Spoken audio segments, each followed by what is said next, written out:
Hey, what is up, guys? So, yeah, I said that I would start a mini series, but I realized that I haven't taught you guys about the nested for loops, meaning we can use for loops inside for loop. So, yeah, so let's get this down, and then from the next video, we will start the mini series. So, let's get started. So, let's say we have a for loop for I in range of 5, okay? And then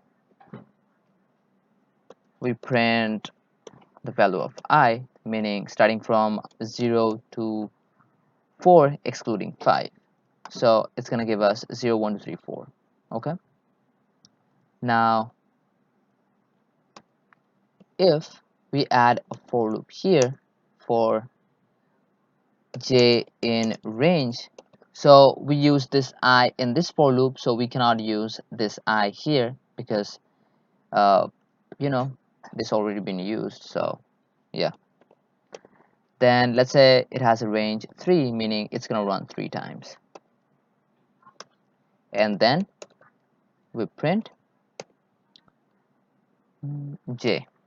Okay, so now if you're asked how many times this loop will run, so this big loop with I as its iterator, it's gonna run 5 times, and then this loop is gonna run 3 times multiplied by 5. So when I is 0, so it's gonna run 3 times since it has a range 3, meaning it's gonna run 3 times. Okay, after it's done running, I gonna change its value and it's gonna move on to 1, and then again this loop's gonna run 3 times, and then I is gonna take the value of 2 and so on. So I is gonna change its value 5 times from 0 to 4, and then this gonna, each time I changes its value, so this for loop will run 3 times. So 5 times 3 is 15. So let's see. So you can see it has a range 3, so it's gonna run 3 times from 0 1 2. So 0 1 and 2, and then again 0 1 and 2, again 0 1 and 2, again 0 1 and 2, 0 1 and 2. So if we make these, if we just pair up these, so we can see 1 2 3 4 and then 5. That basically means is that this loop ran 5 times, and each time it ran, it gave 0 1 and 2. That is, it just printed its iterator. So that's basically the for loop. Let's do a simple program. So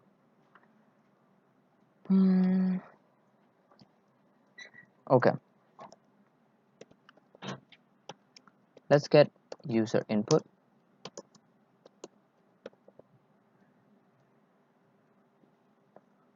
and then input,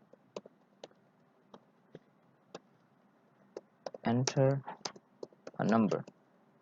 Okay, so what we want to do, whatever the user gives as an input, we want to print each number 3 times. So let's say the user gives 3, so we want to print 0 0 0, then 1 1 1, 2 2 2, and then 3 3 3. So each number 3 times. So that's basically what we want to do. So there's going to be a for loop that's going to run till 0 to 3. So for I in range, so it's going to run that many times user input. Okay, and there's going to be another loop that's going to run, that's going to run 3 times each. So each number has to be printed, like, 3 times. So it's going to run 3 times, and then we need to include that number, so we want to add here +1. So since the user, if the user says 4, we need to include that 4. So we need to loop 4 times, basically 5 times, sorry. and then we want to print I. So what's happening? This loop first runs, it takes first time it runs, it takes the I takes the value of 0, and then this loop runs with I. Since I has a value 0, so it's gonna print I 3 times, and then when this loop reruns, I gonna take the value as 1, and then it's gonna print 1 3 times, and then 2 3 4 and so on, whatever the user inputs. So yeah, let's say I give 6. So here you can see 0 0 0 1 1 1 2 2 2 3 3 3 4 4 4 5 5 5 and 6 6 6.